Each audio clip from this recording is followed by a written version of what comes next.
I ruined my granddaughter's wedding before it ever happened.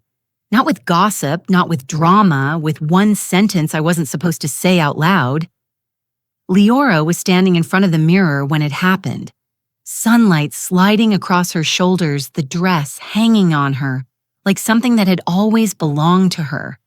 She looked peaceful in that dangerous way young women do when they believe love has finished protecting them.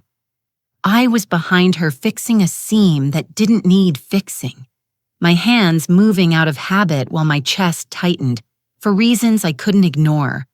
The room smelled like steam and pressed fabric and flowers delivered too early. Everything was beautiful. Everything was calm. That's when I knew it was the wrong moment to stay quiet.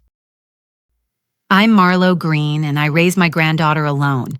No husband stepping in, no aunties taking shifts, no safety net, just me learning how to be steady so she could grow without learning fear too early. So when my instincts speak, I don't argue with them. I listen. I've buried enough mistakes to know when silence becomes dangerous. Leora caught my eyes in the mirror and smiled soft and trusting. That smile almost stopped me. Almost. Her phone buzzed on the vanity. A message from Delphine Carter. Heart emojis. A cheerful reminder about the rehearsal lunch. Delene had been perfect since the day we met her. Pearl's gentle voice, that polished kindness, people mistake for character. Church women adored her. The wedding planner deferred to her without being asked. Even strangers smiled when they heard her name, like liking Delphine Carter meant you were part of something respectable. She hugged Leora like ownership disguised as affection. The first time she shook my hand, she held it just a second too long and said, "You did such a beautiful job with her. Beautiful like I'd raised an object." Harold Carter stood behind her nodding like agreement was his only responsibility. Julian kissed Leora's forehead and thanked me politely. Evan barely looked up from his phone. All of them smooth, all of them calm. That's what made my throat close. I kept pinning, kept my voice steady. Watched Leora lean into every message from that family like approval was oxygen. 2 days before a wedding, a girl will excuse anything if it keeps the day intact. I wasn't going to let her walk into something smiling. I didn't shout. I didn't dramatize. I spoke the way you warn someone when a car is already too close. "Listen to me," I said quietly. "Never tell Delene about your inheritance." The air changed. Not loudly, not obviously. Leora went still in a way that meant the words landed somewhere real. Her smile stayed in the mirror, but it weakened at the edges like glass under pressure. "Grandma," she said, and I heard it in her tone. "Don't do this now." I leaned closer so fear wouldn't have to travel far. Not your husband, not his mother, not anyone in that family, not a whisper, not a hint. Her throat moved as she swallowed. "You keep it quiet the way you kept your first heartbreak quiet so you could finish school. You keep it quiet the way you hid your fear when I was sick, so I wouldn't worry. If you're watching this right now, tell me where you're watching from. Because women who've raised children alone understand the cost of speaking when everyone wants you to be pleasant and grateful." Leora reached for my hand. Her fingers were cold. "Delene's been kind to me," she said carefully, like kindness could cancel warning. She likes things organized. Organized. The word hit me like a memory I never forgot. Organized means paperwork. Organized means control. I kept my face soft because panic spreads fast when elders show it. "Kindness can still be dangerous," I told her. "Some people don't reach with their hands, they reach with rules." Leora studied my reflection, searching for exaggeration. But why would she? Her phone buzzed again. Delene's name lit the screen. Leora didn't answer. She just stared at it. I covered her hand on the vanity and felt her pulse jump. Her voice dropped low, afraid of the wrong world hearing her. "Grandma," she whispered. "Why?" The first time I learned how paper can bruise you, Nobody raised their voice. There was no screaming, no threats, no slammed doors, just soft voices in a living room that smelled like casseroles and lees, and a woman smiling too kindly while she slid a folder toward me, as if she were offering comfort. Grief makes you slow. Grief makes you grateful for hands reaching out. That is why it is the perfect time for certain people to do business. It was right after a death in my family. Fresh enough that the air still felt heavy. Fresh enough that everybody kept saying, "Let us know if you need anything." Like the words alone could stitch something back together. I was the one holding the keys, the mail, the unanswered calls. I was the one people look to because I've always been the one who stands up when other folks fold. I didn't have the money for a lawyer. I didn't even have the breath for an argument. I had a kitchen table, a stack of bills, and a heart that kept forgetting to beat properly. They arrived mid-morning in a clean car dressed like church on a weekday. Delphine Carter was there, younger than she is now, but already polished, already wearing that pearl softness that makes people relax. Harold was beside her, quiet as a shadow. Evan carried a box like he'd come to help move things. Julian stood back, hands in his pockets, eyes on the floor like he didn't want to be seen wanting anything. Delphine hugged me like we were family and said, "Marlo, we're so sorry. We'll take care of the hard parts for you."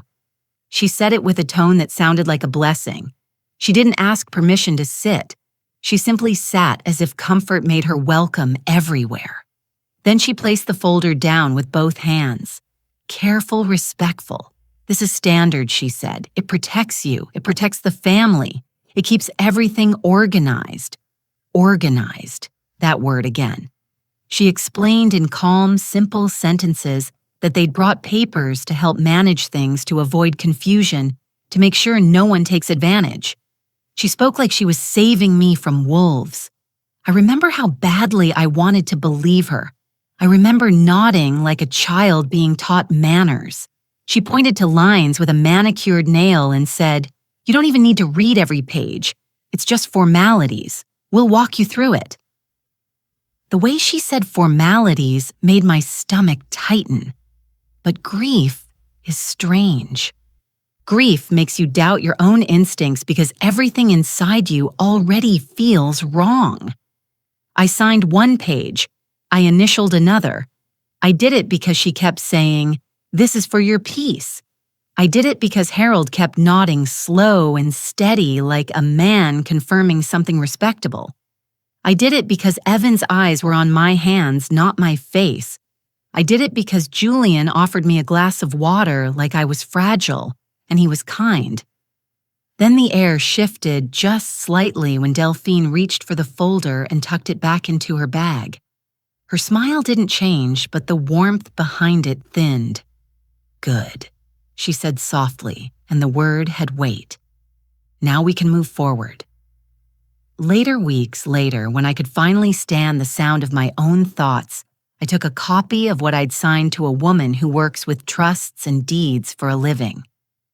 Marian Ellis read the pages without blinking. Her lips tightened as she turned the last sheet. She didn't make me feel stupid, which is how I knew it was bad. She said, "This would have transferred control out of your hands."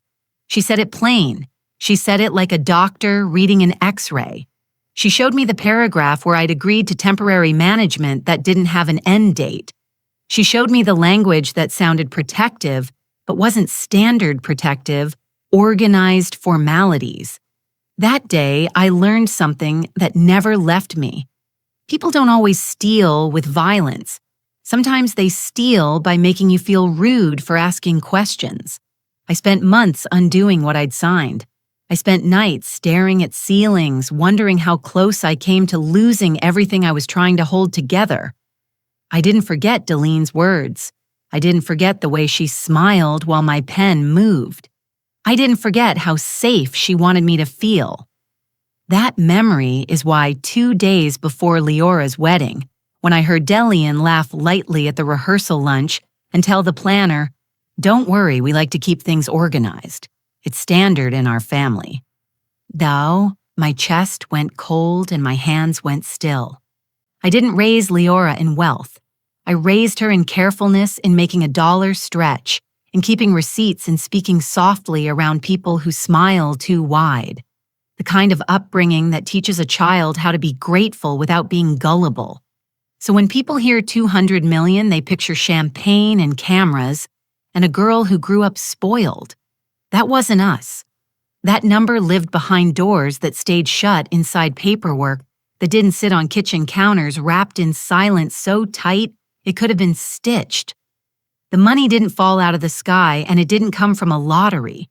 It came from land held for so long it became invisible to anyone who wasn't paying attention. Before Leora was even born, there was a corage tied to our family line, plain-looking property that people drove past without slowing down. The kind of land folks call nothing special until somebody with a map and a suit starts asking questions. Over the years, companies began circling it with polite letters and quiet offers. They weren't offering because they loved us. They were offering because they'd found value under the ground rights to minerals and leases that could produce steady money for decades. The kind of value that doesn't announce itself with luxury, but accumulates like pressure. There were lease payments, renewals, royalties that rose when the market shifted. Nobody celebrated it out loud. The first time I heard a number big enough to make my knees weak, I didn't scream. I locked the document in a drawer and sat down in the dark until my breathing slowed. Wealth that arrives quietly is the kind that gets taken quietly, too. That's why it was sealed away the way it was. There was a trust set up to hold what the land produced and to protect the person it was meant for. It grew the way a tree grows when you leave it alone, slow at first, then suddenly taller than the roofline. It appreciated over time the way money does when it isn't being drained by emergencies and mistakes. It wasn't sitting in one account with neon lights around it. It was layered and guarded and treated like a legacy, not a trophy. The people around us didn't know because there was no reason for them to know. Leora went to school like everyone else. She worked. She wore the same kind of modest dresses to church. She learned to say no thank you without sounding rude. She learned to keep her joy private. That trust taught her discipline without her even realizing it. I let her live a normal life because normal life protects you. When people think you're ordinary, they don't study you. They don't count your steps. They don't measure your silence. That is the kind of invisibility that keeps a woman safe. Marian Ellis told me years ago in that steady professional tone she uses when she sees danger coming that silence is not just personal. Silence can be legal. It can be strategic. It can be the difference between keeping control and handing it away with a smile. She didn't fill my head with big words. She didn't talk down to me. She just said, if anyone outside the trust tries to anchor themselves to this money, it gets messy fast. She said, the mess doesn't start with theft. It starts with access. It starts with assumptions. It starts with a family believing they have rights to things they didn't build.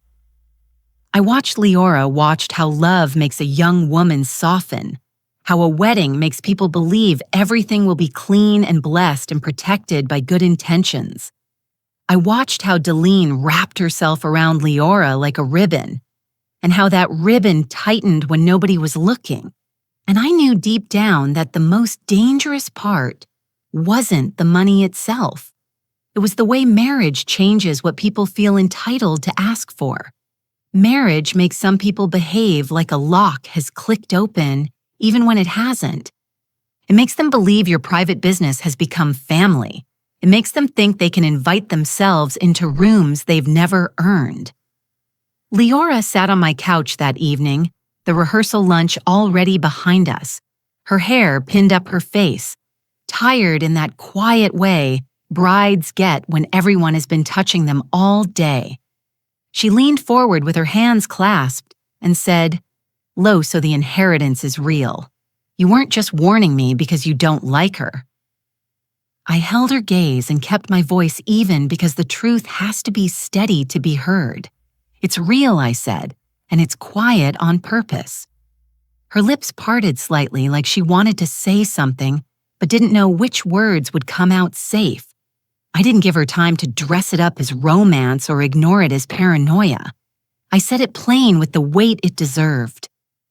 Baby marriage changes everything. Marriage doesn't just change a woman's last name.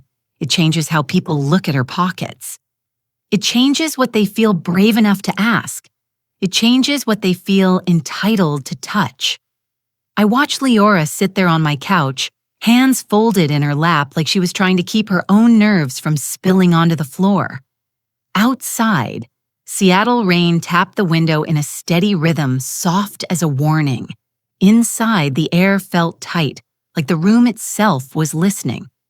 Leora wasn't scared of the wedding. She was scared of disappointing people. I've seen that kind of fear swallow young women whole. It makes them sign things they don't understand. It makes them smile when they should be quiet. It makes them confuse peace with surrender. I leaned forward and lowered my voice. Not because I feared being overheard, but because truth lands better when it isn't shouted. There's a window, I told her. A window right after vows. When people start acting like what's yours has become everybody's business. Leora's eyes narrowed slightly, trying to catch the shape of what I meant. I could see her mind wanting a simple rule. Do this, don't do that, and everything stays safe. Life doesn't work like that. People don't come for money with robbery masks. They come with casseroles. They come with hugs. They come with phrases like family standard protection and we just want what's best. They use love as a key, and marriage makes that key look legitimate. It's not that the law suddenly becomes your enemy when you marry. It's that people start using the idea of marriage to rush you. They talk like time is running out, like paperwork is urgent, like a signature is harmless. They make you feel childish for hesitating. They make you feel rude for asking for a day to think. That's how the mistake happens. Not in a courtroom, in a living room with someone smiling too softly while they slide a pen toward you. Leora shifted on the couch, her fingers pressing into each other. Julian would never do that, she said, but the words didn't come out strong. They came out careful, like she was trying to convince herself as much as she was trying to convince me. I didn't argue with her. I didn't insult her husband. I let her keep whatever softness she needed to get through the next 48 hours. I kept my focus where the danger lived. I'm not telling you he's a monster, I said. I'm telling you his mother knows how to move when everybody is distracted. Leora's jaw tightened. She looked down at her engagement ring, turning it once, like she was checking whether it still fit the same. I haven't told her anything, she murmured. Not about the trust, not about the land, nothing. Good, I said, and the relief in my chest felt like a small mercy. Keep it that way. Silence is not just the absence of speech. Silence is control. Silence is choice. Silence is a locked door. When you speak too early, you don't just give information. You give people time to plan. You give them time to consult. You give them time to shape an approach that looks respectful while it corners you. That's why I warned her before the wedding and not after. After is too late. After you're already playing defense, Leora swallowed. And I saw the bride in her trying to rise. The part of her that wanted to be gracious. The part that wanted to keep the peace at all costs. Delphine keeps calling me our girl, she said softly, almost embarrassed. She says it like she's proud. I nodded once. That's not pride, I said. That's practice. I could feel Leora bristle, then settle, then bristle again. Watching her wrestle with it broke my heart in a quiet way, because I knew that moment when love and instinct pull in opposite directions. It's the moment a woman either learns to protect herself or learns to explain away red flags until they turn into bruises. I reached over and covered her hand with mine, not squeezing, just anchoring. You don't have to fight anyone, I told her. You don't have to accuse. You don't have to ruin your wedding with fear. Her eyes lifted to mine. wide and wet but steady. "Then what do I do?" she whispered. I held her gaze until she stopped looking for comfort and started looking for instruction. "You do nothing I said. You stay quiet. You let them show you who they are." Leora's breathing hitched slightly, and in that hitch, I heard her understanding start to form. I leaned closer the way I used to when she was a child, and the world outside was too loud. "And listen to me," I said, slow and clear, planting the words where she couldn't forget them. "If anyone comes with papers after the wedding, I didn't understand Delphine Carter's motive the way people understand villains in movies. One big confession, one ugly outburst, one moment where the mask slips and everyone gasps. Delphine didn't move like that. Delphine moved like a woman who believes she is doing what is proper. She hid greed inside words that sounded like values. She wrapped control in manners so tight you could mistake it for love. That's why people admired her. That's why women at church whispered, 'That family has class,' as if class means kindness. I watched her long enough to learn she wasn't chasing money like a desperate person. She was collecting it like it belonged to her by design. The rehearsal dinner was held in a private room with warm lighting and linen napkins folded like swans. Leora sat beside Julian, smiling the smile a bride learns to wear when she's been hugged too many times in one night. Delphine sat across from them, perfectly angled her voice, carrying just enough to draw laughter without ever sounding loud. Harold stayed beside her, like a seal of approval. Evan scrolled and smirked at whatever was on his screen, chiming in only when Delphine glanced at him. It looked like a happy family from the outside, balanced, respectable, easy. But I've lived too long to trust what people arrange for strangers to see. Delphine didn't ask Leora how she felt. She asked how the seating chart was going. She didn't ask what kind of marriage they wanted. She talked about keeping things aligned and starting off right. Her words kept landing on the same places: order, structure, standards, family. Every sentence was a small fence, and in the middle of that fence was my granddaughter, bright-eyed and trying to be gracious.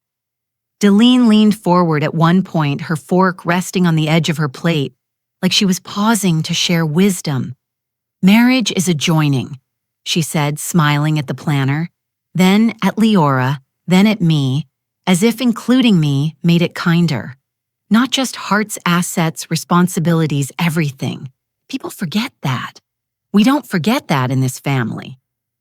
The way she said "in this family" made it sound like membership came with obligations, like a young bride's individuality was something to be softened down, blended, made useful. Leora laughed politely. Julian nodded the way he always did when his mother spoke. Automatic trained. I watched him watched, how his face stayed pleasant, even when his eyes looked elsewhere. He didn't argue. He didn't interrupt. He let her lead the atmosphere. Let her set the tone. That told me everything about what she was used to. After the meal, while people stood and mingled, Delphine drifted toward Leora with the gentle determination of someone who had already decided where she belonged. "Sweetheart," she said, touching Leora's wrist lightly. "After the wedding, we'll do a little family follow-up. Nothing heavy, just a quick sit down so we can make sure you two are protected." Protected. The word was soft, almost loving. It was also a weapon. Leora's shoulders lifted, a reflex, then relaxed. A follow-up, she repeated, still smiling, because that is what brides do when they don't want to look ungrateful. Delphine nodded with warmth that didn't reach her eyes. "Just standard," she said. "It'll put your mind at ease. The first day after you marry, everything feels new and fast. It's better to get the formalities out of the way right away. Then you can just enjoy being married. Formalities standard." Right away, the phrases clicked into place like familiar stones under my feet. I didn't need to guess her motive anymore. Delphine believed marriage turned a woman's private life into public territory. She believed the moment vows were spoken, family became a boardroom. I could hear it in the way she spoke of protection, like protection meant control, and control meant entitlement. She wasn't waiting to see what Leora offered. She was preparing to take what she assumed was now within reach, and she assumed it would be easy because she'd done it before. I saw it in the confidence, in the comfort with which she referenced paperwork like it was tradition. The way Harold nodded, as if he'd watched it happen more than once. The way Evan smirked, bored like the outcome was already known. Youth plus love makes people compliant. Delphine was counting on that. She was counting on the softness that follows a wedding day. She was counting on my granddaughter wanting to keep peace more than she wanted to keep power. Leora glanced at me across the room, her smile still in place, but her eyes asking for instruction without moving her lips. I held her gaze and gave her the smallest shake of my head. Don't agree to anything, not even politely. Delphine noticed that glance. Her smile sharpened just for a second, then softened again as she squeezed Leora's wrist. "We'll call you," she said sweetly. "Just a quick family follow-up after the wedding." The wedding was beautiful in the way money and intention can make things beautiful. Clean lines, soft lighting music that moved like water through the room. White flowers climbed the walls of the venue as if they'd grown there naturally, and every chair was set just so angled toward the altar, like it was all leaning in to witness something sacred. People smiled easily that day, the kind of smiles that come from believing everything important has already been settled.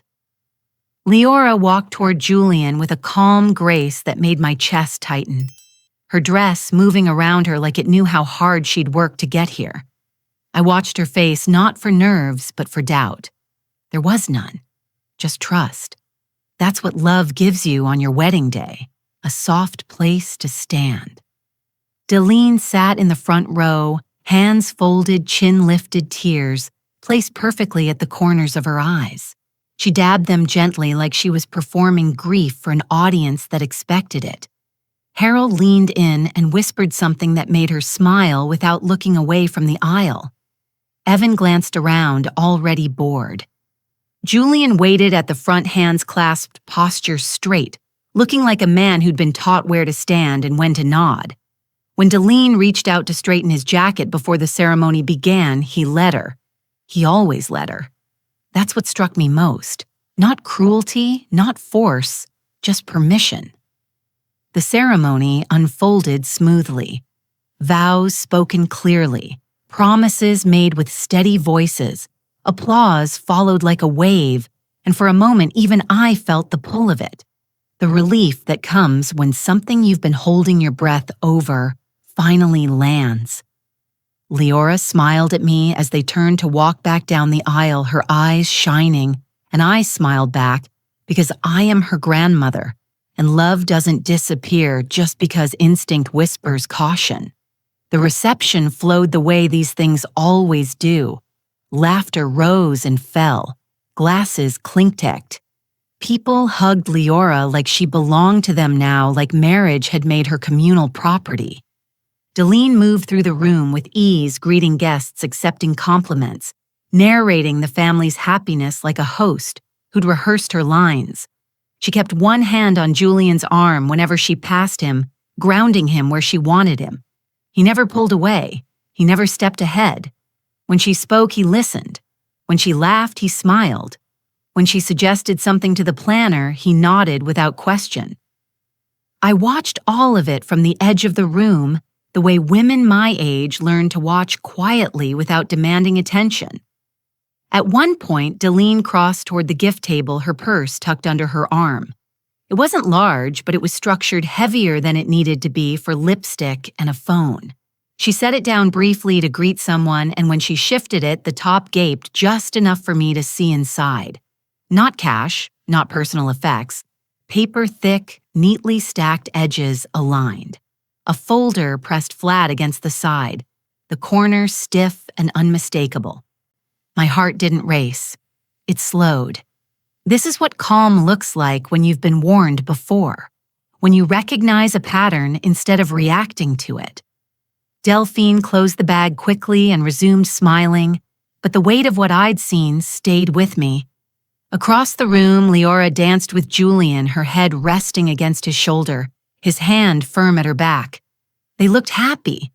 Truly, that's the cruelest part of moments like this. The danger doesn't arrive dressed as danger.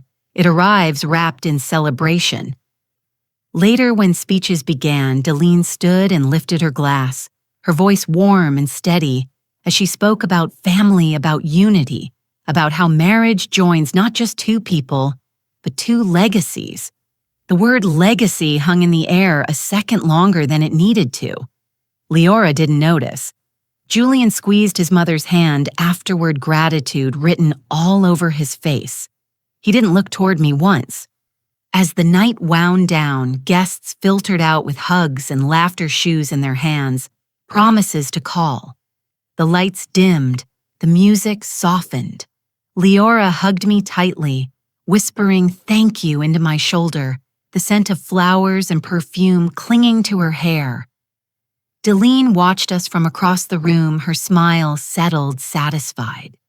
When the doors finally closed behind the last guest, the room felt suddenly too quiet, like a house after company leaves, and the real conversations begin.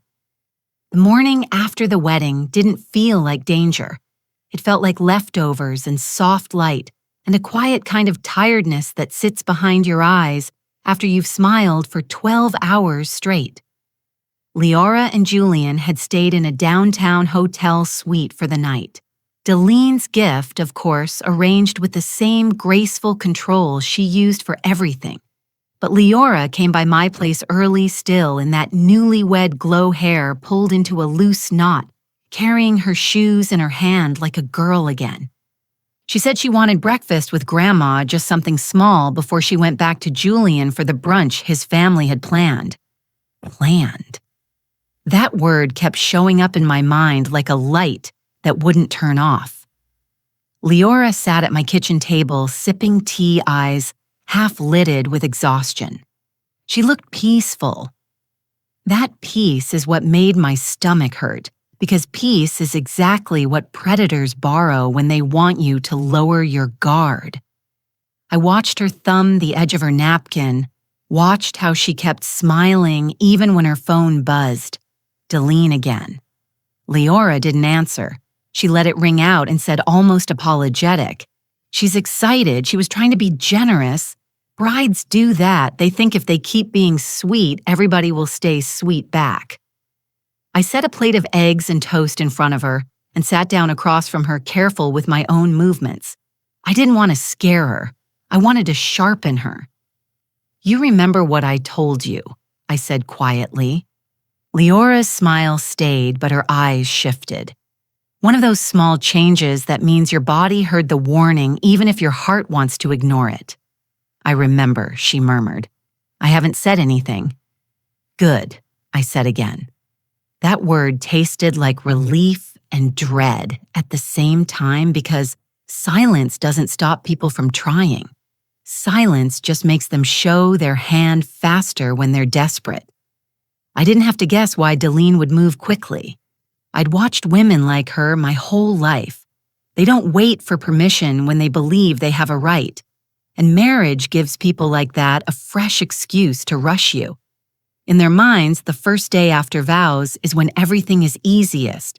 You're still tender, still floating, still trying to keep the new peace intact. You haven't had time to think. You haven't had time to ask anyone outside the family what something means. They bank on that. They bank on a bride's fear of looking distrustful. They bank on a husband's reluctance to challenge his mother when the ink on the marriage license hasn't even dried. Leora pushed her plate away after a few bites, appetite fading the way it does when something in the air changes. Julian said his mom likes to handle details.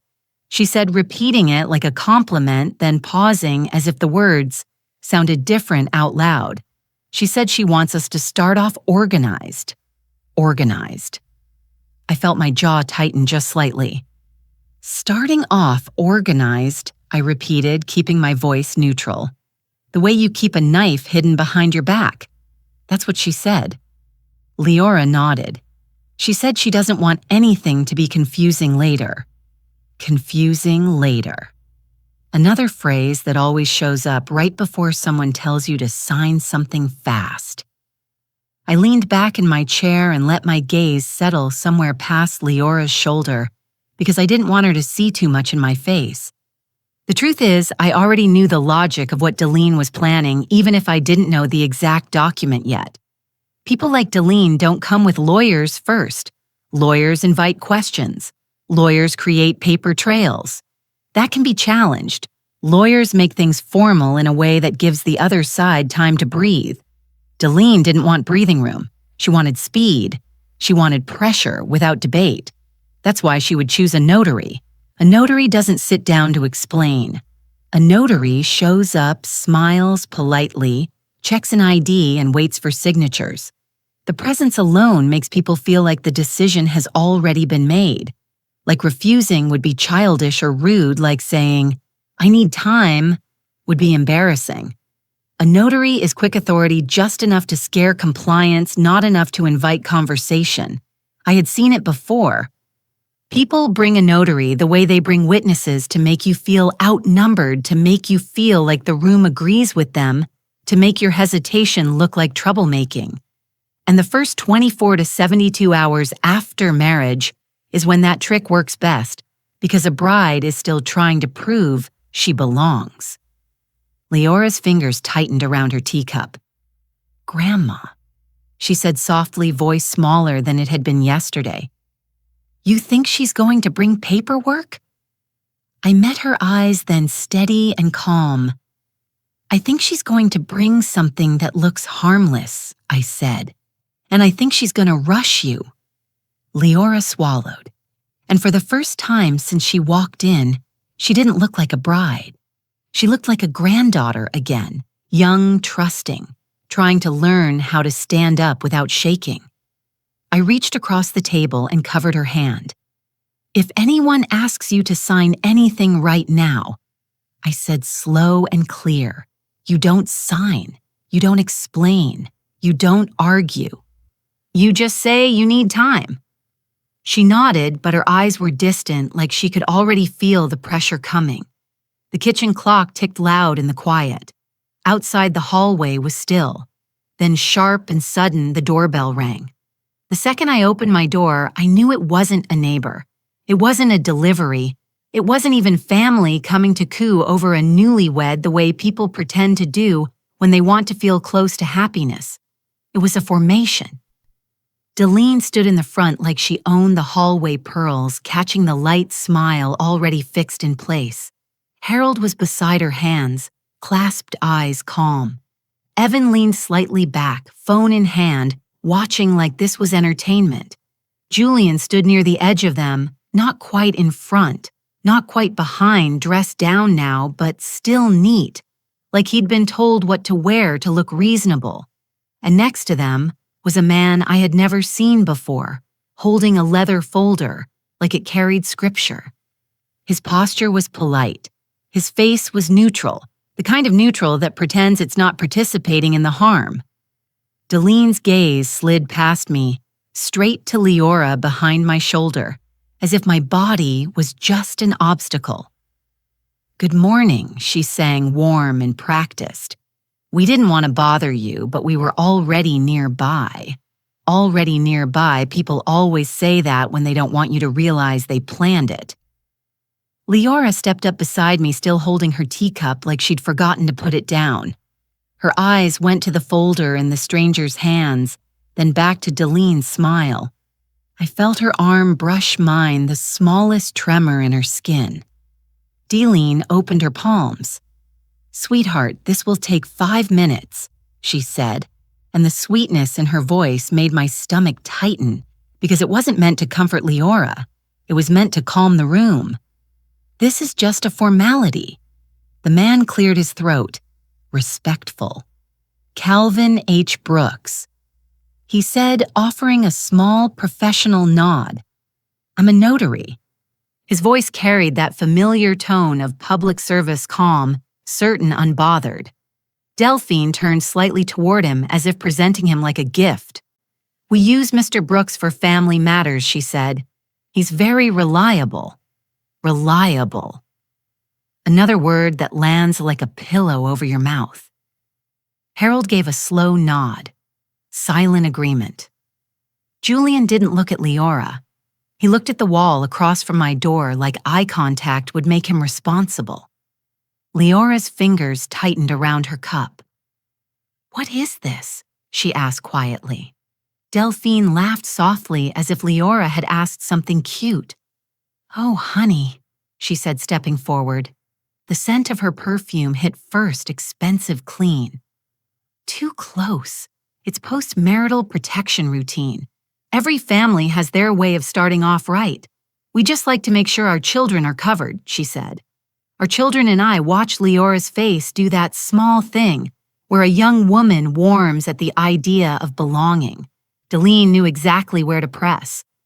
The notary shifted his folder into his left arm and reached for a small pad tucked under it. It wasn't dramatic.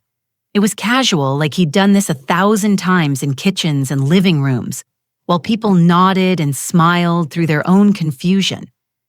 Delphine walked in without waiting for an invitation, heels clicking softly on my floor. Harold followed. Evan drifted in last. Julian stepped over the threshold like he was stepping into a church. "Let's sit," Delphine said, already moving toward my dining table as if the house had always been hers to arrange. My table where Leora had eaten breakfast 20 minutes earlier suddenly looked like a negotiation room. Delphine set a thick stack of papers down with confidence, smoothing the top page with her palm. The sound of paper against wood landed heavy in the silence. Leora stood at the edge of the room, cup still in her hand, blinking slowly like her body was trying to catch up to the moment. I didn't speak yet. I watched how Delphine positioned the papers in front of Leora's chair, not mine. I watched how Harold stood at Delphine's shoulder like a witness. I watched how Evan leaned against the counter, mouth curling at the corners. I watched Julian hover near Leora's side but not close enough to protect her. Delphi's smile widened. "Now that the marriage is legal, we just need your signature acknowledging shared marital assets and spousal beneficiaries." The sentence came out smooth, like she'd practiced it in the mirror, like it wasn't a trap, just a tradition. Leora's breath caught small quick. She set her cup down on the counter with shaking care and walked to the table, because politeness is a leash, and she'd been trained her whole life to keep it on. Calvin Brooks opened his folder and pulled out his stamp and a small ink pad, setting them down with neat precision. The sight of that stamp made everything feel final in a way that didn't belong in a home. Delphine slid the top page forward, tapping the signature line with one nail. "Just here, sweetheart," she said softly, her voice lowering into something almost maternal. Then she reached into her purse, pulled out a pen, like she'd brought it specifically for this moment, and placed it directly in front of Leora. The pen sat there, like bait, small, ordinary, pretending it wasn't sharp. Leora stared at it a moment too long and Delphine noticed. Delphine always noticed. She shifted her voice into something softer, almost affectionate the way women do when they want to guide you without looking like they're pushing. "Sweetheart," she murmured, palm resting lightly on the paper as if she were studying it for Leora's benefit. "This is how grown people protect what they're building. It's not a big deal. Not a big deal. Those words are designed to make you feel silly for hesitating." Harold added a quiet, fatherly tone, without moving much. "It's just a safeguard," he said. "You two are starting a life. You'll thank us later." Evan chuckled under his breath like the whole thing was obvious.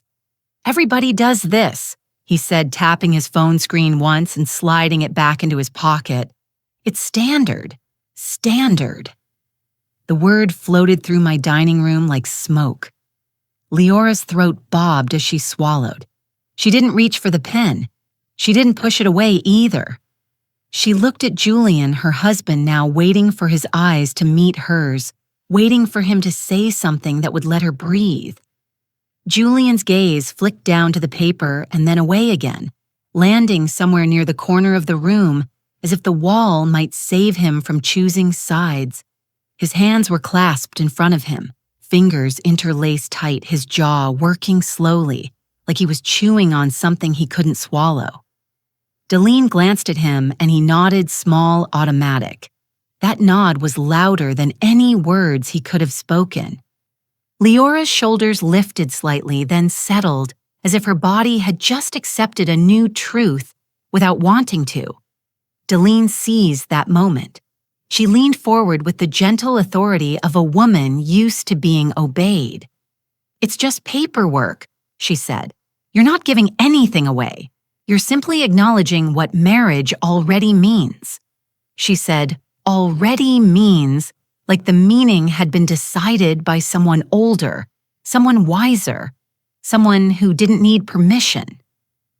Calvin Brooks. The notary cleared his throat lightly, professional and careful. "Ma'am," he said to Leora, "this is a straightforward signing. I'll just need to verify your ID and witness your signature. Straightforward." Another word meant to smooth your instincts flat. Leora's eyes darted to me for half a second, quick as a blink, then back to the paper. She was trying to stay composed. She was trying not to offend. She was trying to be the good new wife Delphine kept praising her for being. That's why they were so sure. They were sure because they believed they understood her. They believed she would choose peace over power, even in her own home. They believed gratitude would trap her. They believed love would make her pliable. They believed her age meant she didn't know how to say no without apologizing. Delphine's smile widened, the warmth in it turning almost triumphant. "We're only doing this because we care," she said, as if care is proven by urgency. "And we're doing it now because it's better not to wait. When people wait, they get confused. They start listening to outsiders." Outs? She meant me without saying my name. Harold stepped closer, his shadow falling over the table like weight. "No need to make this bigger than it is," he said gently, and the gentleness felt like a warning. Evan tilted his head toward Leora and added, "Light and careless. Come on, don't be dramatic. This is normal. Normal. Another leash." Leora's lips parted. She looked like she wanted to speak but didn't know which sentence would keep everyone calm. Her fingers hovered near the pen, trembling just slightly the way a hand trembles when it's about to do something the mind hasn't agreed to yet. Julian shifted his weight from one foot to the other, still silent, still absent in the one moment his presence mattered most. Delphine noticed Leora's hesitation and changed tactics in a heartbeat, her voice turning sweet again. "You're tired," she cooed. "You've had a big week. Just sign, sweetheart. Then we'll go. You can rest. You don't want to start your marriage with conflict." Conflict? There it was. The threat wrapped in a lullaby. Start your marriage with conflict. As if refusing to sign something you don't understand is what creates conflict, not the people who arrived at your door with a notary and a stack of papers. Leora's hand moved an inch closer to the pen. Her breathing went shallow. Her eyes glistened, but she refused to let the tears fall. She was trying so hard to be good. Delphine watched that effort like a hunter watches a limping deer. The room held its breath. The only sound was the faint scrape of Calvin's folder, shifting as he prepared to witness the signature. And that's when I felt something settle inside me. Quiet, heavy, final. I stepped forward close enough that Leora could feel my presence without me touching her, and I spoke for the first time. My voice didn't rise. It didn't shake. It came out low, and even the way a woman speaks when she's done being impressed by polite faces. Before she signs anything, I said, "I need one thing clarified." Delphine's smile stayed on her mouth, but her eyes narrowed a fraction, quick as a blink. She turned toward me as if I had just stepped into traffic in front of her. "Marlo," she said softly, warning wrapped in velvet. "This really isn't necessary." I didn't answer her yet. I looked past her, past Harold's calm posture, past Evan's smirk, past Julian's silence, and I fixed my eyes on Calvin Brooks. A notary's power isn't loud, but it's real. It's the power of being the person everyone pretends is neutral. Neutral people become dangerous when they're used as furniture in somebody else's plan. "Mr. Brooks," I said, respectful but firm, "which trust are you referencing?" The question landed heavy because it didn't match the script they'd brought into my home. Delphine blinked once, slow her smile tightening as if she were deciding whether to laugh at me or crush me. Harold shifted his stance slightly. Evan's smirk faltered and then returned forced. Julian's eyes flicked to me, startled, then dropped again. Calvin hesitated only a beat, the way professionals do when they realize a room is changing. "Ma'am," he said, still polite, "the documents reference the Green Family Trust." He said it confidently, like reading a label, like naming something makes it yours. Leora's breath caught her head turned toward me, slowly, eyes wide, and in that wide look I saw fear and hope fighting for space.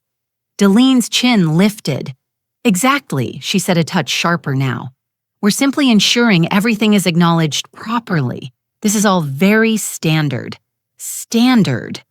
She tried to push the room back into the familiar groove, tried to make my question feel like an inconvenience. I didn't give her that. I kept my gaze on Calvin because the truth was not in Delphine's mouth. It was in the paperwork. "Thank you," I said to him. Then I turned my eyes to Delphine. That trust ended yesterday. The air changed instantly, not in a dramatic way. No one screamed, no one dropped a glass. It was more subtle than that, more human. Evan's eyebrows lifted before he could control his face. Harold's nostrils flared slightly, the smallest flash of irritation. Julian's lips parted as if he was about to speak, but no sound came out. Delphine froze for half a second, and in that half a second, her smile became something else too fixed, too thin, like a mask pulled tight over a crack. "That's not," she started, then stopped, recalibrating. "Marlo, you don't understand what you're saying." Her voice sharpened at the edges just enough to try to put me back in my place. I didn't take the bait. I didn't argue. I let my calm do the talking. "I understand exactly," I said, and my words landed with the quiet certainty of someone who has been prepared for this moment long before the doorbell rang. Leora's chair scraped softly as she shifted, instinctively pulling back from the table, like the paper might bite her. Calvin's eyes moved to the first page again. Delphine noticed and leaned forward quickly, her hand pressing down on the stack as if she could hold reality in place with her palm. "Mr. Brooks," she said, voice sweetening again in a hurry. "It's fine. Everything is in order. We've done this before. Done this before." There it was, her truth slipping out. Calvin didn't respond to that. He picked up the top sheet, then the second, his thumb moving along the corners with practiced care. He wasn't judging the family. He was judging his own risk. I watched him closely because the moment a neutral man starts feeling liability, the whole room loses its certainty. "Ma'am," he said slowly, looking up at me, "can you explain what you mean by ended?" Delphi's head snapped toward him, eyes flashing. I answered calmly, "Not for Delphine, not for Harold, not for Evan, not even for Julian." I answered for Leora, who needed to hear that her fear had a reason and her silence had been protection. "I mean, the documents you're holding are anchored to something that no longer applies," I said. "And if you proceed without verifying, you put your stamp on the wrong thing." Delphine inhaled sharply through her nose, the sound controlled furious. Harold's hand moved to her elbow, steadying her, reminding her to stay composed. Evan's phone was forgotten in his pocket now. Julian stared at the papers like they were suddenly written in a language he couldn't pretend not to see. Calvin lowered his gaze again, flipping to the section with headings and names, scanning the lines more carefully. Now the room had lost its smoothness. The confidence that walked in with them was slipping page by page right there on my dining table.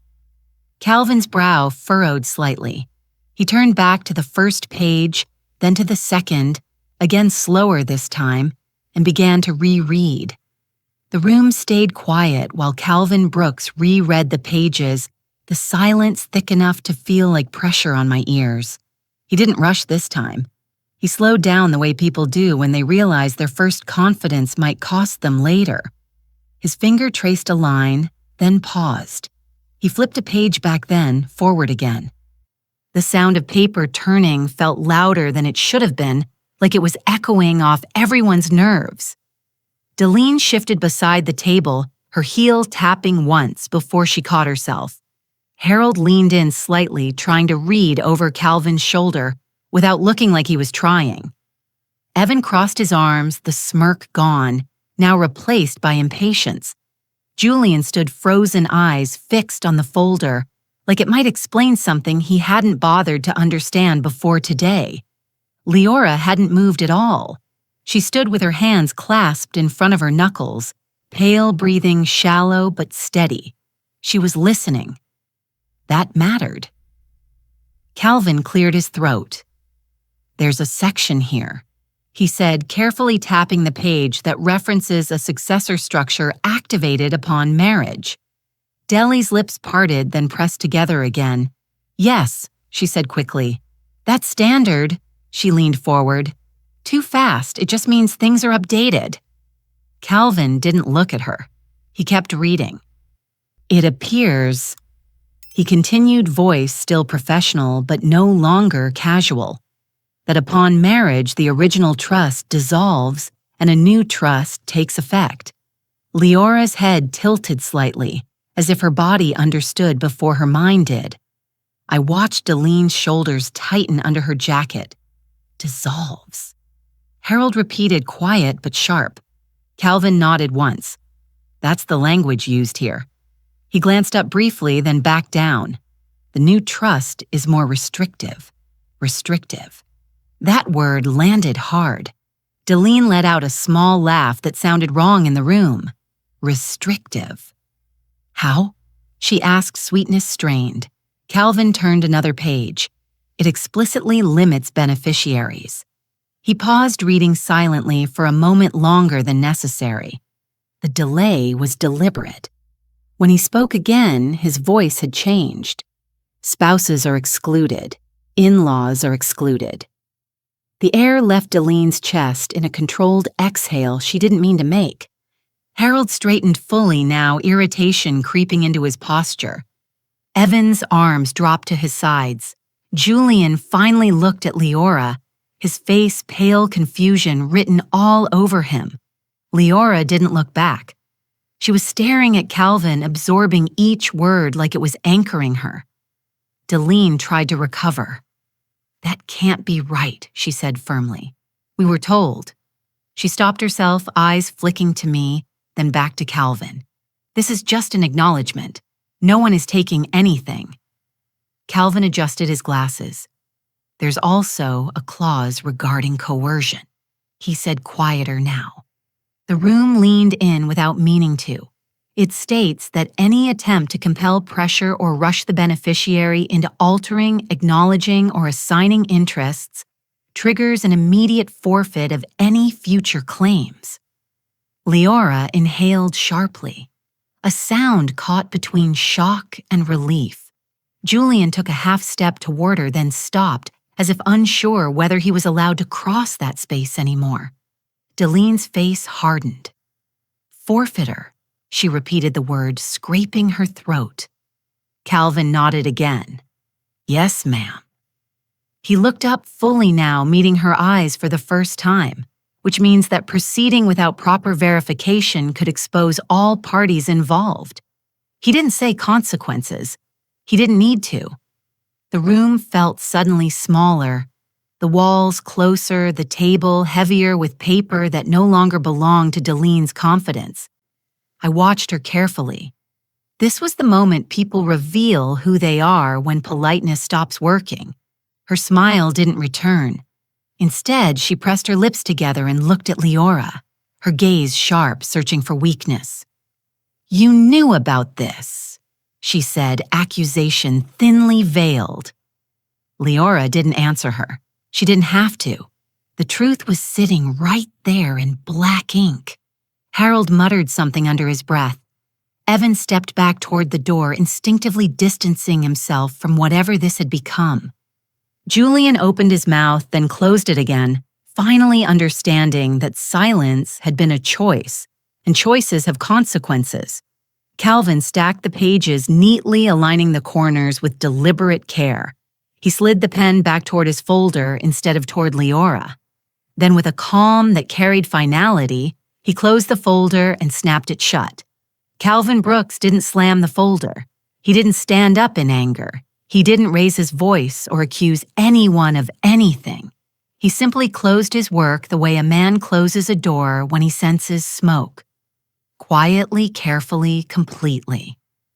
That was the moment Delphine's control began to slip, because she had built her whole entrance on the assumption that he would be a propne, neutral, silent, obedient, a stamp with a pulse. But neutrality has limits when it starts to feel expensive. Calvin slid the folder toward himself and began packing his ink pad and stamp with slow precision. The movement was small, but it changed the room's temperature. Leora's shoulders loosened a fraction, like her body had been bracing for a hit, and realized it might not land. Julian's face tightened, his eyes moving between his mother and the notary, as if he was watching the ground shift under his feet. Harold leaned forward, voice low, trying to regain the tone of a man who runs things. "Now hold on," he said. "We're not asking you to do anything improper. This is family paperwork. Family paperwork." The phrase sounded ridiculous now, floating over a forfeiture clause, like a paper boat on deep water. Calvin lifted his gaze, polite but firm. "Sir, I'm not here to interpret intent," he said. "I'm here to witness signatures under appropriate circumstances." Appropriate circumstances. Delphine's smile tried to return and failed. She stepped closer to the table, palm hovering over the papers, like she might physically stop the situation from shifting. "Mr. Brooks," she said, voice smoothing itself in a hurry. "I don't understand why you're making this complicated. We do this all the time. You've notarized documents for us before." The edge of her desperation showed in that last sentence. "Before you were useful.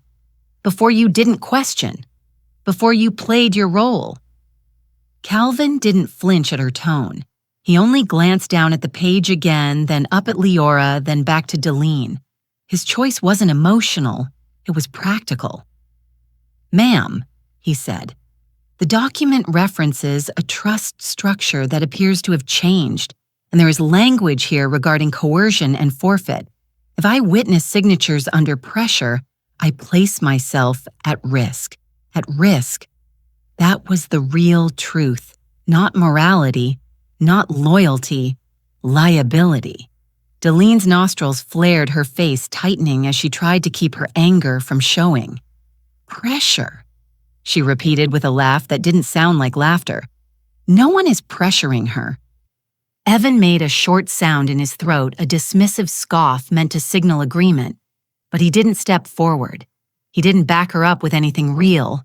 Harold's jaw worked slowly. Julian still said nothing. Leora looked down at the pen, then up at me, then back to Calvin. Her eyes were clear now. The softness that had made her easy to corner was evaporating in real time. Delphine saw that, and her voice sharpened. "Leora," she said, using my granddaughter's name like a hook. "This is a simple process. Sign the acknowledgement and we're done. You don't want to start your marriage with suspicion." Suspicion. The The words slid out like blame, like the problem was Leora's instincts, not Deli's ambush. Leora's lips parted, then closed again. She didn't defend herself. She didn't apologize. She held her silence in a way that looked new on her, heavy, deliberate. That silence rattled Delphine more than any argument could have. Calvin finished packing his stamp and placed it back into his folder. He stood then, pushing his chair back gently. The chair legs scraped the floor, a sound that cut through the room like a signal. "I'm going to have to withdraw from this signing," he said. His tone remained professional, but final. "I cannot proceed unless I have confirmation that the reference trust structure and beneficiary terms are current and that all parties are signing voluntarily without coercion." Deline's composure cracked. It wasn't dramatic, but it was visible the way her shoulders tensed, the way her mouth tightened, the way the warmth in her face drained into something colder. "So you're just leaving?" she demanded, and the demand revealed what the sweetness had been hiding. She wasn't requesting anything. She was expecting obedience. Harold stepped forward, trying to manage his wife's tone with his presence. "Mr. Brooks," he said, "we hired you." Calvin nodded slightly. "And I'm declining to complete this work under these circumstances."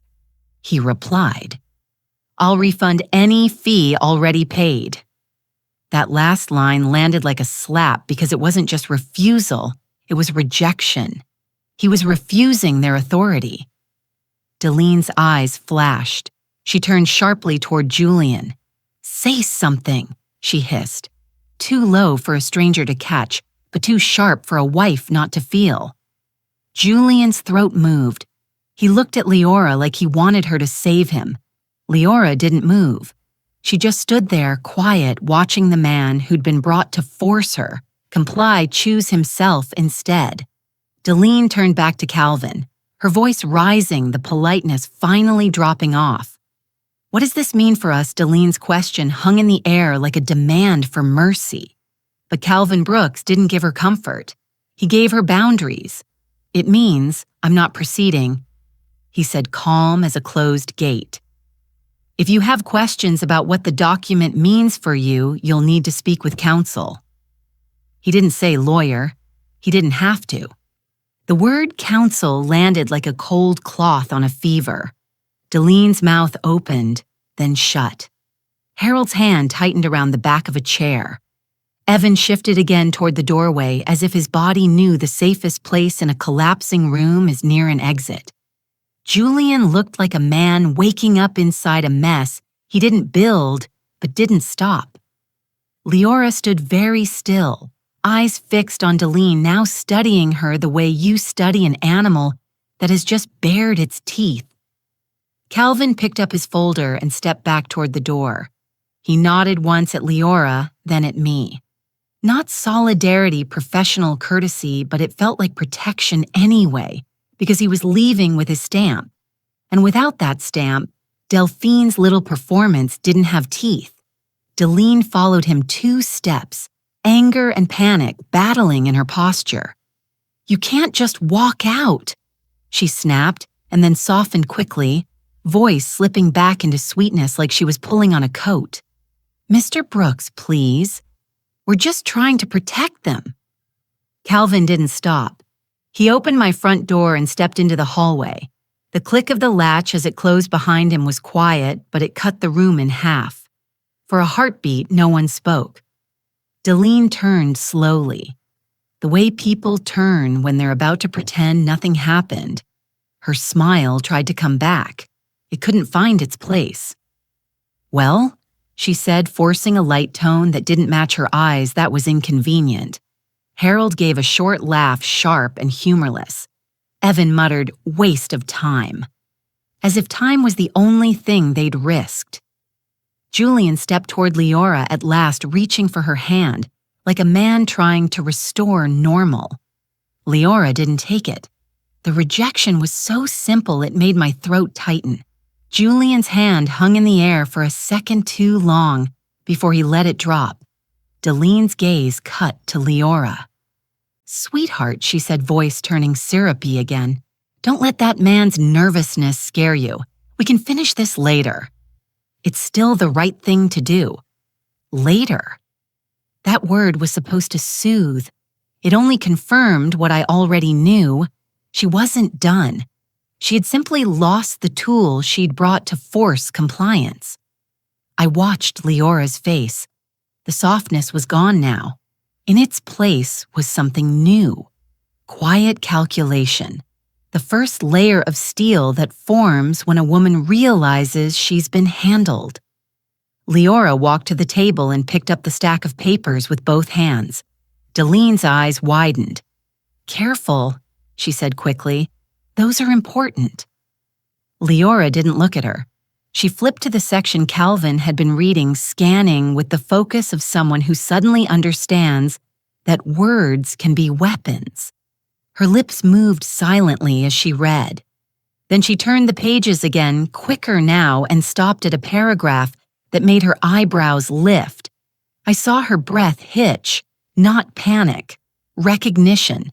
The kind of recognition that makes you realize this wasn't a misunderstanding. It was a plan. Leora set the papers down slowly as if they were dirty. "You came here," she said, voice low, controlled, "the day after my wedding." Delphine lifted her chin, trying to regain authority. "Yes," she replied briskly, "because it's responsible." Leora's gaze didn't move. "You brought a notary." Delphine's smile flickered. "Yes," she said again, slower, as if she could still frame it as kindness. Leora's voice stayed quiet, but the room leaned toward it anyway. "And you did all of that without telling me ahead of time." Julian finally spoke, a weak attempt to patch the moment. "Babe, it's just paperwork. My mom, stop." Leora cut in, and the word landed hard because it wasn't shouted. Julian froze. I watched him shrink a fraction, startled by her tone.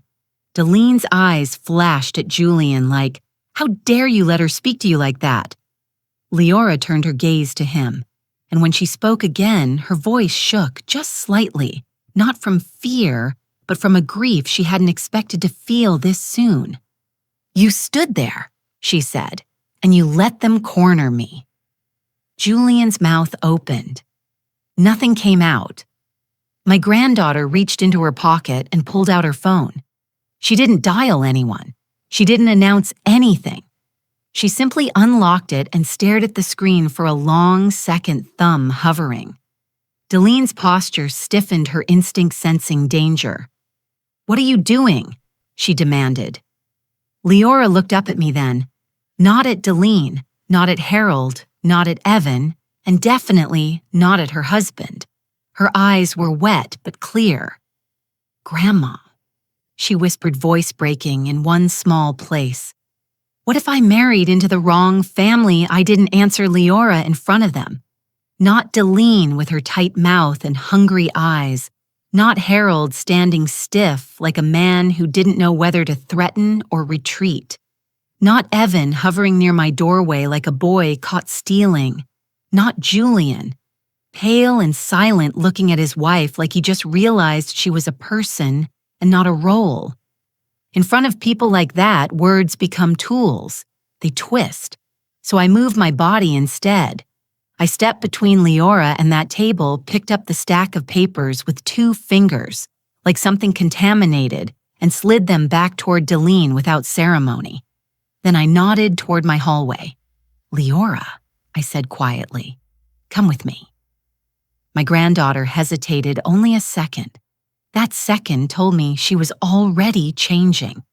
She followed me down the hall past framed photos of her as a little girl, past the small scuff on the wall she made with her bicycle handle years ago, past all the proof that our life existed before the Carters decided it was theirs to organize. I closed my bedroom door behind us and leaned my back against it, keeping my voice low even though we were alone. Leora stood in the middle of the room like she didn't know where to put her hands. She took one breath, then another, and the tears that had been waiting in her eyes finally slid down. She wiped them fast, angry with herself for crying, angry with the timing, angry that her wedding glow had been replaced by this. I felt stupid, she whispered, voice raw. I felt like I was being tested. I shook my head, once slow. You were being measured, I said. They came to see how easily you fold. Leora's chest rose and fell quickly. She pressed her palms together, fingers interlaced so tight her knuckles looked white. Julian didn't say anything, she said, and the hurt in her voice was sharper than any insult. He just stood there and watched me. I didn't defend him. I didn't condemn him. I let the truth sit where it belonged.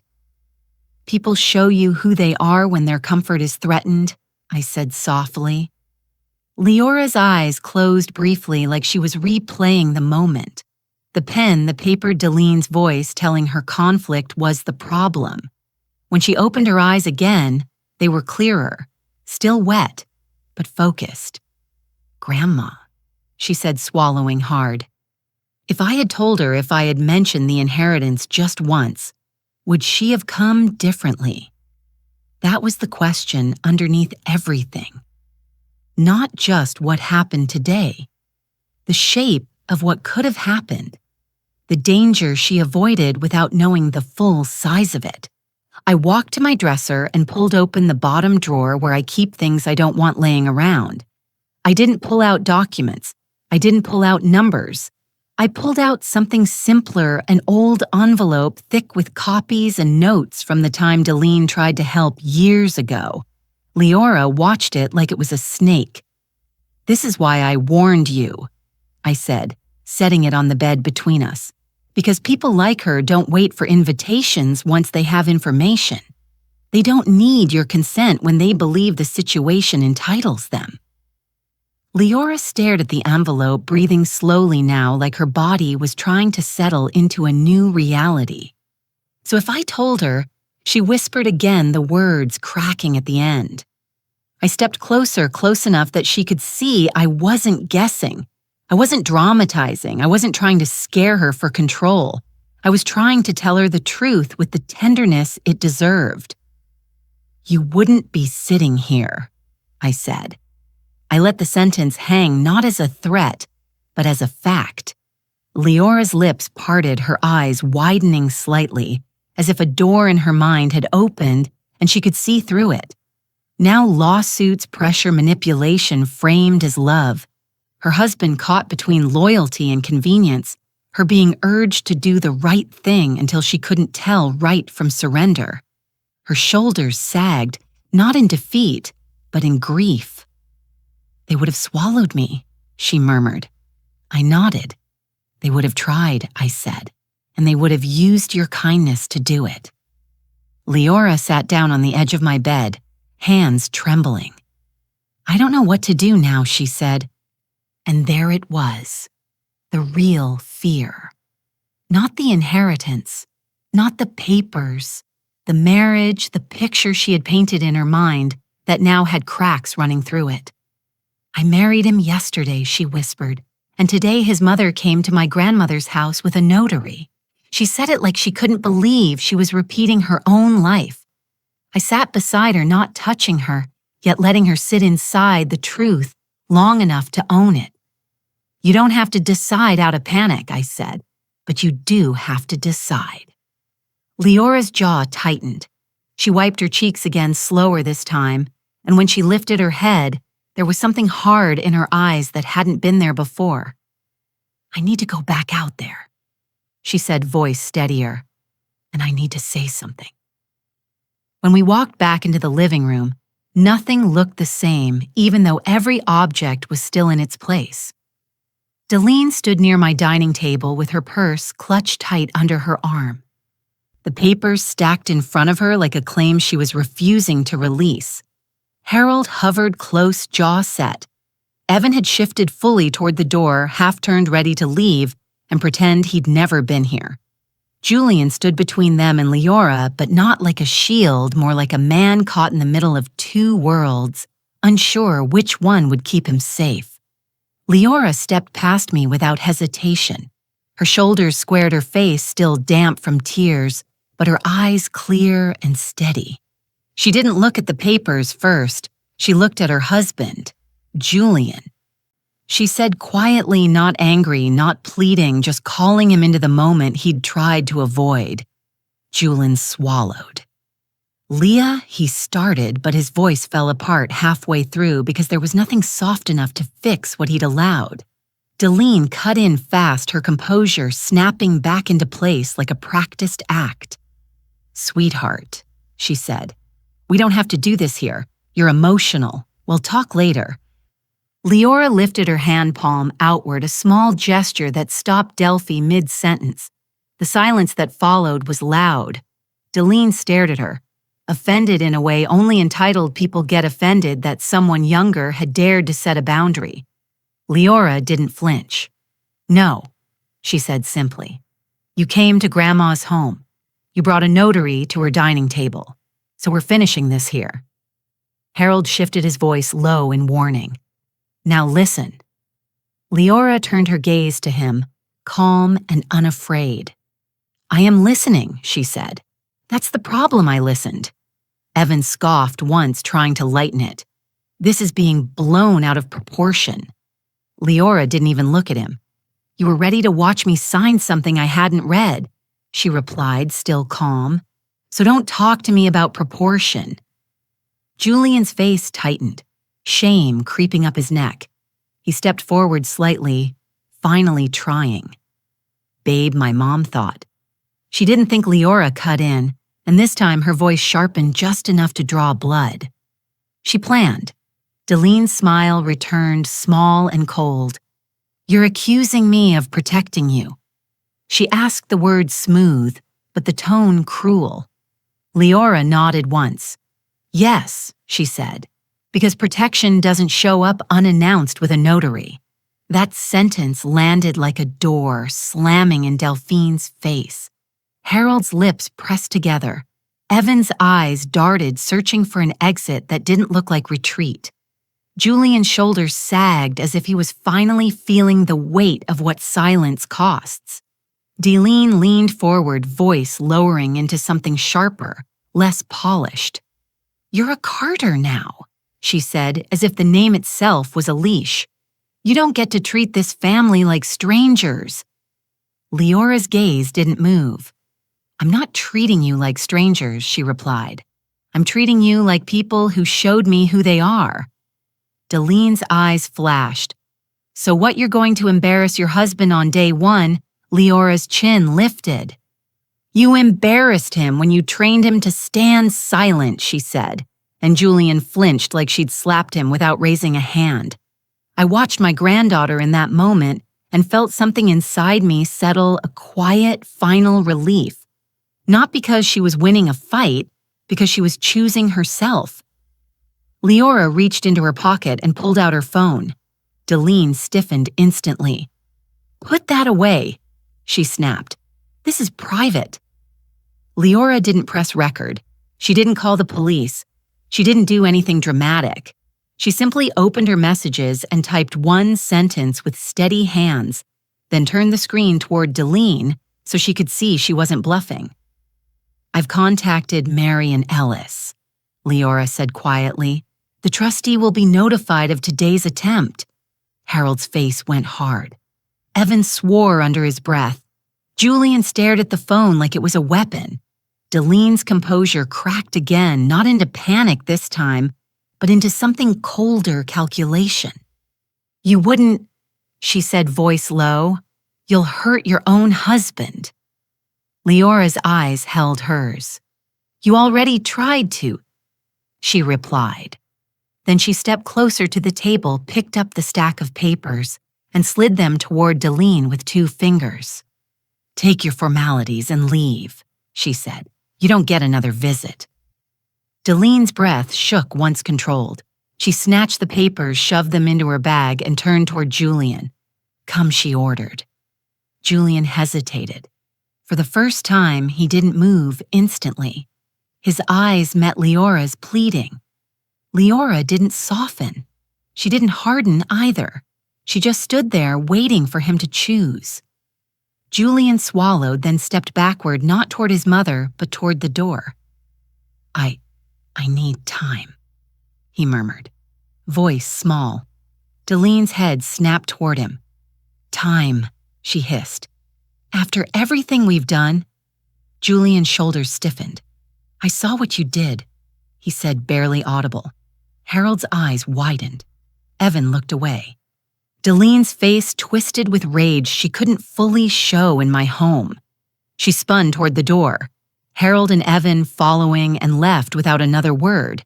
The door closed behind them softly, but the quiet that followed was different now. It wasn't practiced. It was earned. Leora exhaled slowly, like she'd been holding her breath since the wedding. Julian stood near the doorway, hands shaking slightly, looking at the floor as if he was finally seeing the mess he'd helped create. I didn't gloat. I didn't lecture. I walked to my small cabinet, opened it, and placed the old envelope back inside the copies, the notes, the warnings written in my own hand. Then I turned the key, locked it, and closed the cabinet door gently. Leora watched me do it, and in her eyes I saw the understanding settle. Silence didn't just save money. Silence saved her. I crossed the room and took her hand at last, squeezing once. No speech, no celebration, just a quiet promise between two women who had learned the same lesson in different generations. The legacy survived because we didn't hand it out with smiles. It survived because we kept it sealed until we knew who deserved to stand near it. I walked to the front door, turned the lock, and let the latch fall into place with a soft, final click.